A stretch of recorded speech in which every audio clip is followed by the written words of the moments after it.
네, 어렵게 재개된 21대 국회 원구성 협상이 또 결렬됐습니다. 이 법사위원장 자리 등 핵심 쟁점을 두고 끝내 접점을 찾지 못했습니다. 박병석 국회의장이 모레 본회의를 열어서 원구성을 마무리하겠다 이런 입장을 밝힌 가운데 막판 타결이 이뤄질지 주목됩니다. 전국 상황 조기현 민주당 법률위 부위원장 그리고 조청래 전 통합당 여의도 연구원 부원장과 함께 살펴보겠습니다. 두 분 안녕하세요. 네, 안녕하십니까. 자, 이게 제가 2주 전에도 이 주제로 얘기를 했었는데 지금 원구성 문제 참 풀기 어려운 난제입니다. 지금 어제 박병석 의장 그리고 여야 원내대표가 만났는데 먼저 양측이 내걸었던 카드가 있어요. 그래픽으로 한번 보면서 얘기를 나눠보겠습니다. 자, 지금 이 법사위원장 자리를 놓고 여야가 절충안을 이렇게 내놓았습니다. 그러니까 미래통합당 얘기는 전반기 2년은 민주당, 후반기 2년은 통합당이 맞자 이렇게 번갈아 가면서 하자는 얘기고, 이 더불어민주당 같은 경우는 전반기 2년은 이제 일당에서 하고, 그러니까 민주당이 하고, 후반기 2년은 2022년 마침 대선이 있고 그 뒤에 원구성이 한번 바뀌니까 그때 여당이 맞자. 누가 대통령 선거에서 이길지는 아직 알 수 없으니 이렇게 얘기를 했고, 이 카드를 미래통합당이 받아들이지 않았습니다. 그래서 결렬이 됐는데, 자, 이 부분에 대해서 지금 정당에서 이제 나오셨으니까 입장 좀 들어봐야 될 것 같아요. 예, 당 지도부나 원내대표단이 이런 제안이 올 거라는 걸 예상을 했을지 모르겠습니다. 그런데 네. 일단 당의 원칙적인 입장은 현재 당장의 원구성도 되지 못하는데 후반기 원구성에 대한 거를 지금 확정해 놓고 간다는 것 자체가 적당하지 않은 거라고 보여지고요. 네. 그리고 그거에 대해서 이제 우리 당으로서는 그런 제안을 해 오니까 2022년 대선에서 이긴 여당이 이제 법사위를 한다, 이거는 기존의 입장과 사실 다른 입장은 아닙니다. 기존에 여당이 법사위원장을 한다는 입장을 계속 가지고 있기 때문에 입장의 변화가 있는 것은 아니라는 말씀드립니다. 그러니까 입장 변화는 아니고, 그러니까 원래 여당이 법사위원장을 맡아야 된다 이런 입장이니 2022년 대선에서 만약에 여당이 바뀐다면 그때 여당이 이제 법사위원장을 맡는 건 그동안의 논리와 이제 같은 기조다 이런 얘기를 해주셨고, 원칙적 입장을 말씀드리는 원칙적인 거죠. 입장을. 예. 예. 근데 사실은 처음 이 문제가 불거지고부터 한 달 가까이 시간이 흘러왔지 않습니까? 네. 근데 지금까지 민주당이 내놓은 안은 별다른 양보가 없었어요. 양보가 없었다. 없었죠. 처음에 위원들 강제 배정해서 6개 상임위 구성한 것 자체가 힘의 논리로 강하게 밀어붙인 거잖아요. 원래 민주주의라는 게 관용과 제도적 자제를 기반으로 해서 간다는 게 여러 학자들의 얘기고, 법으로 된 성문법뿐만 아니라 불문적인 관행과 관습이나 이런 합의 구조가 중요한데 네. 민주당이 안 해왔지 않습니까? 근데 그 과정에서도 미래통합당이 내놓은 안은 그래도 2년씩 하자, 또 제일 처음에는 법제위와 사법위를 분리하자, 이렇게 오히려 힘이 없는 미래통합당이 양보안을 계속 내놨습니다. 근데 어제 김태년 원내대표께서 말씀하신 전반기는 지금 이대로 가고 후반기에는 정권을 잡는 쪽에서 법사위원장을 가자고 한 건데, 처음에 이게 문제가 된 것은 체계자구심사권을 가진 법사위원장을 야당이 가져갈 경우에 걸림돌이 된다고 해서 힘으로 밀어붙인 거잖아요. 근데 지금 민주당에서 내놓은 안은 다시 정권을 가진 쪽에서 법사위원장을 가져가자는 얘기니까 이게 견제와 균형의 원칙에도 맞지 않고 입법부 기능을 활성화시키는 데도 맞지 않기 때문에 미래통합당이 받아들이기 힘들었던 겁니다. 네, 그러면 자, 원장님께 역으로 한번 여쭤볼게요. 지금 방금 얘기하셨던 체계작구 심사권, 네. 심사 권한에 대해서 그동안 부작용에 대한 얘기도 많이 나왔었고, 네. 그렇다면 이게 전체 합의가 안 된다면 그런 스몰 딜, 그러니까 조그만 부분이라도 먼저 좀 협의를 할 수는 없는 겁니까? 지금 민주당에서는 강하게 요구하고 있는 것이 법사위원장의 권한 중에 체계자구심사권을 없애자는 거 네. 아닙니까? 법을 개정해서라도. 네. 그런데 사실은 이게 17대 국회 이후에 법사위원장을 야당이 맡아오면서 역기능만 있었던 건 아니에요. 순기능도 순기능이 있었습니다. 행정부가 밀어붙이거나 여당이 힘으로 입법 독주를 할 때 견제하는 기능이 있었던 거거든요. 당장 우리가 살펴볼 수 있는 게 19대 국회 때 전반기 법사위원장을 박영선 의원이 하셨고, 그렇죠. 후반기 법사위원장을 당시에 이상민 의원이 하셨는데, 네. 이상민 의원 같은 경우는 연말에 50몇 개의 법안을 그냥 사실은 보이콧하는 바람에 제가 기억하기로는 법안 3개하고 결의안 2개 통과되고 말았던 경우가 있습니다. 네. 바로 얼마 전에 민주당의 입장이에요. 바로 얼마 전에. 그러니까 역지사지해서 제가 볼 때는 입법부 본래의 기능을 합의에 기초해서 건강하게 가져가는 게 맞다. 그래서 체계 자구 심사권 문제를 자꾸 빼려고 하는 것 자체가 오히려 우리나라 민주주의 역사에서 이루어진 성과들을 부인하는 거다. 저는 이렇게 봅니다. 네. 자, 이번엔 그러면 위원장님께 여쭤볼게요. 예. 지금 상황에서 이 박병석 국회의장이 뭐 안 되면 29일 어쨌든 시한을 얘기하고 이런 그뭐 회기 문제도 있으니까 만약에 강행 처리한다면 좀 부담이 있을 수도 있다. 이런 시각도 있거든요. 좀 어떻게 보십니까? 예를 들어서 18대 0이 된다면. 예, 그렇습니다. 뭐 여당으로서는 어쨌든 일방적 의사 진행처럼 비춰지고 국민들이 보시기에 뭐 그런 것이 국민들 보시는 입장에서는 적절하지 않아 보이는 부담감은 있는 건 사실입니다. 부담감은 예. 근데 어찌됐든 이미 그 추경 예산, 3차 추경 예산이 제출된 지가 20일이 넘고 있고 그 임시국회 회기는 뭐 불과 며칠 남지 않았고 실제 네. 코로나 사태 이후에 우리 그 민생이 굉장히 어렵지 않습니까? 이런 상황 전체를 고려할 때 29일을 넘어설 수는 없다. 불가피한 측면이 있다. 뭐 그런 입장입니다. 네. 자, 이 부분도 보겠습니다. 지금 뭐 공수처장 인선 관련해서 이제 청와대에서 이제 박병석 국회의장에게 이제 관련 절차에 따라달라 이렇게 얘기를 했는데 벌써부터 지금 통합당, 그러니까 야당 쪽에서는 약간 볼멘 소리가 나오고 있어요. 왜 그런 겁니까? 지금 얼마 전에 제가 알기로는 그 민주당의 백혜련 의원이 네. 그 공수처장 임명 및 공수처 운영에 대한 법적 근거를 마련해야 된다면서 그 발의를 했습니다. 제가 알기로는 국회법하고 인사청문회법 그다음에 공수처 운영에 관한 규칙에 대한 걸 발의를 했는데 그 내용 중에 보면 국회의장이 처리 시한을 제시를 해서 못할 경우에는 네. 교섭단체를 바꿔서 추천권을 줄 수 있는 이런 거를 제도적으로 만들어야 된다라는 걸 발의를 했어요. 예. 그 얘기가 뭐냐면 지금 공수처장 추천위원 7명 중에서 통합당이 가져가야 될 두 자리가 네.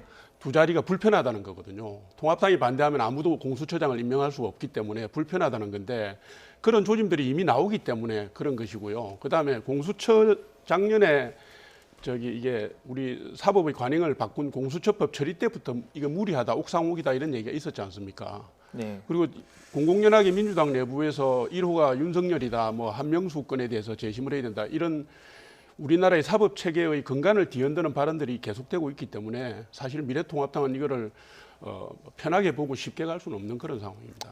예. 그 여야가 뭐 머리를 맞대서 중립적인 인물을 추천을 했으면 좋겠다 이렇게 해서 여당의 그 추천권도 있고 야당의 추천목도 있는 건데 자, 이 부분에 대해서 민주당 입장도 들어봐야 될 것 같아요. 예, 일단 뭐 대통령께서 그 추천 요청을 한 것은 네. 이 현재 법에 그 명시된 시한 내에 공수처 구성을 완료해 달라는 입장이시고요. 네. 근데 현재 사실 지금 말씀하신 대로 공수처장 후보 추천을 위한 추천위원회 구성조차 안 돼 있고 그렇죠. 추천위원회 운영을 위한 지금 말씀하신 이 법제조차 마련돼 있지 않은 상황입니다. 그래서 사실 7월 15일 내에 공수처가 정상적으로 발족하기는 쉽지 않은 상황인 건 맞지만 인사청문회도 또 거쳐야 되잖아요. 예, 그렇죠. 그렇습니다. 그래서 현실적으로 좀 불가능한 측면이 있지만 지금 말씀하신 대로 운영에 대한 뭐 규정 그리고 추천위원회 운영 관련된 그 규칙의 제정 등과 관련해서 일단 이 원구성이 정상적으로 이루어지면 그 안에서 충분히 논의될 수 있는 문제고 야당이 그런 우려하시는 부분들 역시 이 국회법 그 개정 과정에서 충분히 논의될 수 있는 문제라고 봅니다. 그러니까 아직은 지금 백혜련 의원이 발의한 건 뭐 법안이 이제 그냥 내놓아진 거지. 예, 뭐 제출만 된 상태. 제출만 된 발의돼 상태이기 있는 때문에 상태입니다. 예. 네. 자, 알겠습니다. 자, 이번에는 이 법무부와 또 검찰 수장 간의 충돌 관련 문제도 이야기를 해보겠습니다. 지금 추미애 법무부 장관이 그제 초선 의원 간담회에서 윤석열 검찰총장을 향해서 몇 마디 말을 던졌습니다. 먼저 듣고 얘기 나눠보겠습니다. 저는 대검 감찰부에서 하라 그랬는데 그죠? 그것을 중앙지검 인권감독관에 내려보내고 그리고 대검 인권부가 총괄해서 보라라고 이렇게 저의 지시를 절반을 잘라 먹었죠. 장관의 말을 겸허히 들으면 좋게 지나갈 일을 새삼 지휘랍시고 해가 지고 일을 더 꼬이게 만들었어요. 자, 이런 상황에 대해서 일단 여야의 입장을 먼저 들어봐야 될 것 같아요. 예.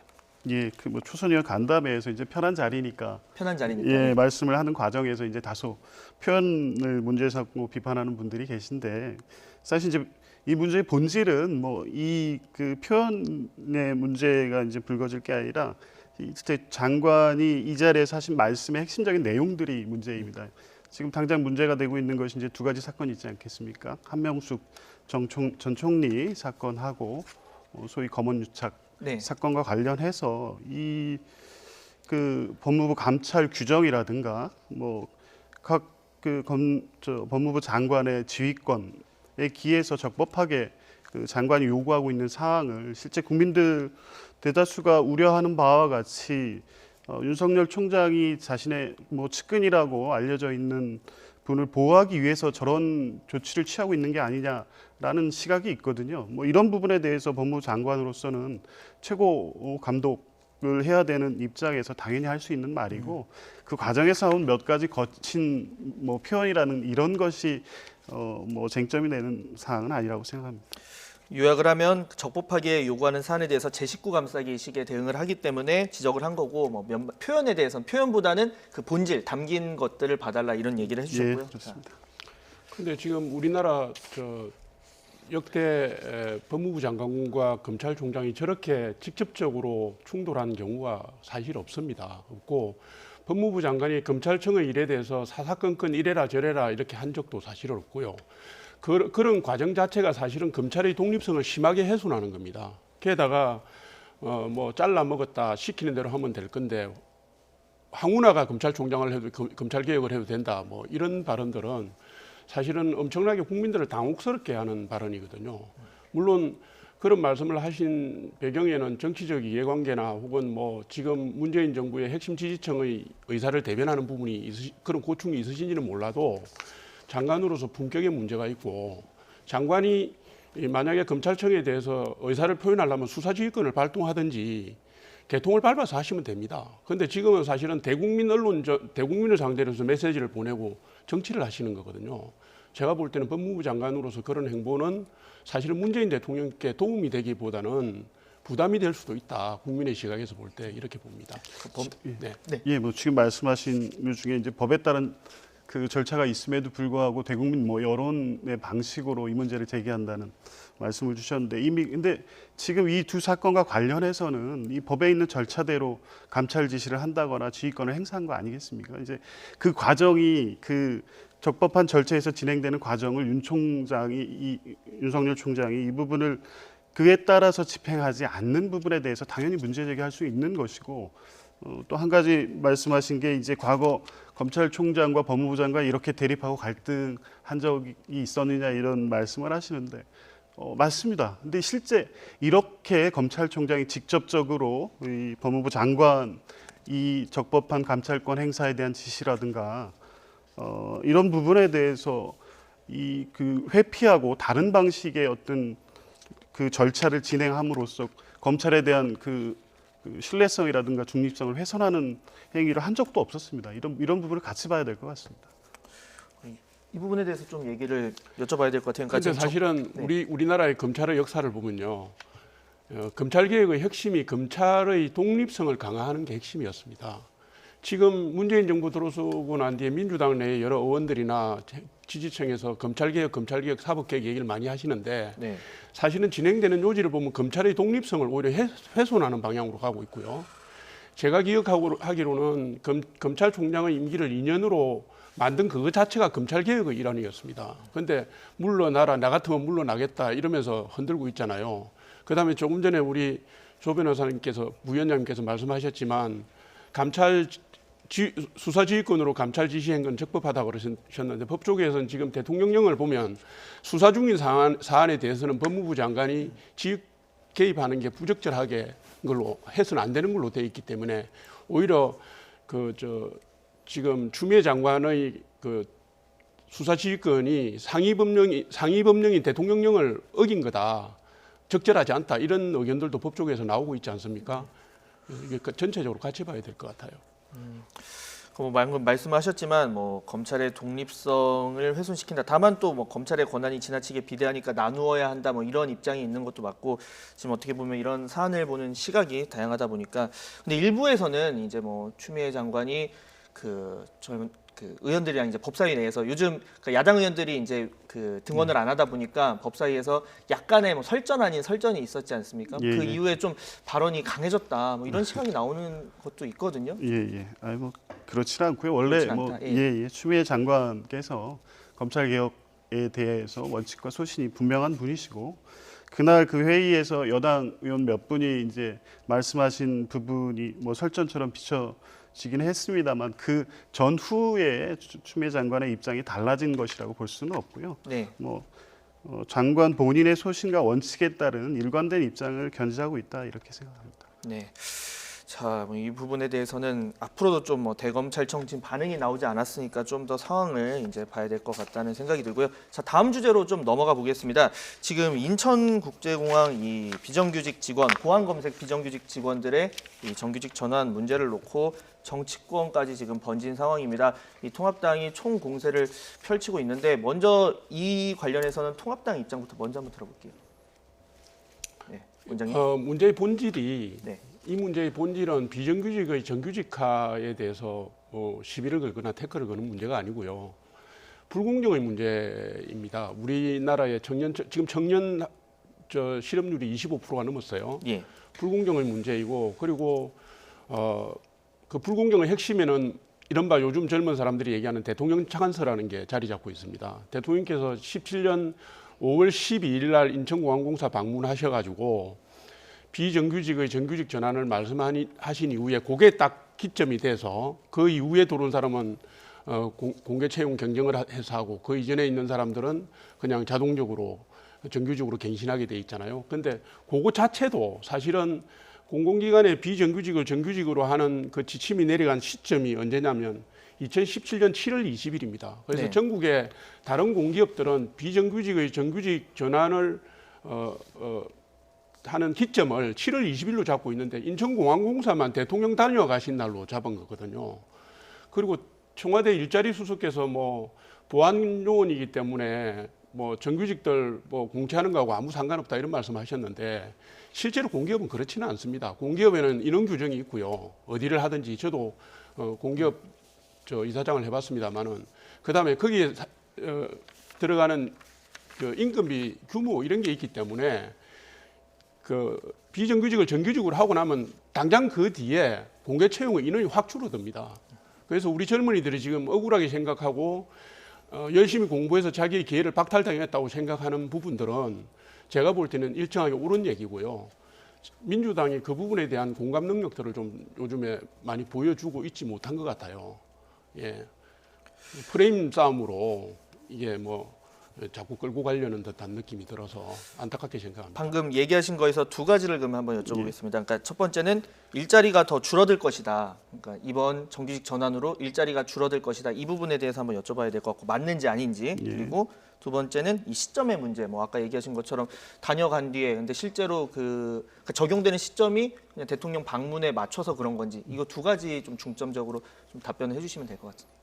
예, 이 사안을 일단 말씀드리기 이전에 네. 어찌됐든 이 청와대 국민청원에 뭐 오늘 현재 보니까 25만 명을 그렇죠.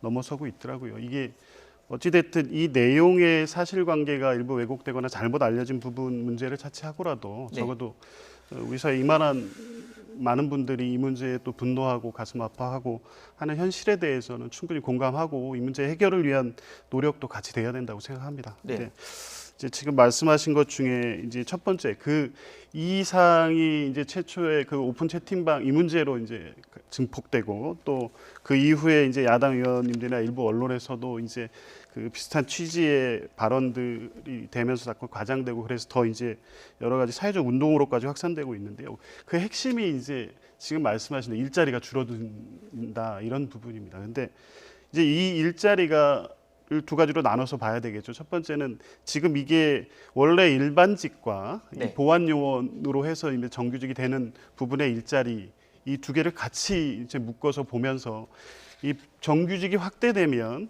일반직 일자리가 축소된다는 주장을 하시는 것 같은데 네. 이게 이제 현재 이 직군과 직렬에 따른 채용 절차는 완전히 다르고 실제 인사에 대한 수요도 공항이 계속적으로 중장기적인 계획에 의해서 해나가고 있는 거 아니겠습니까?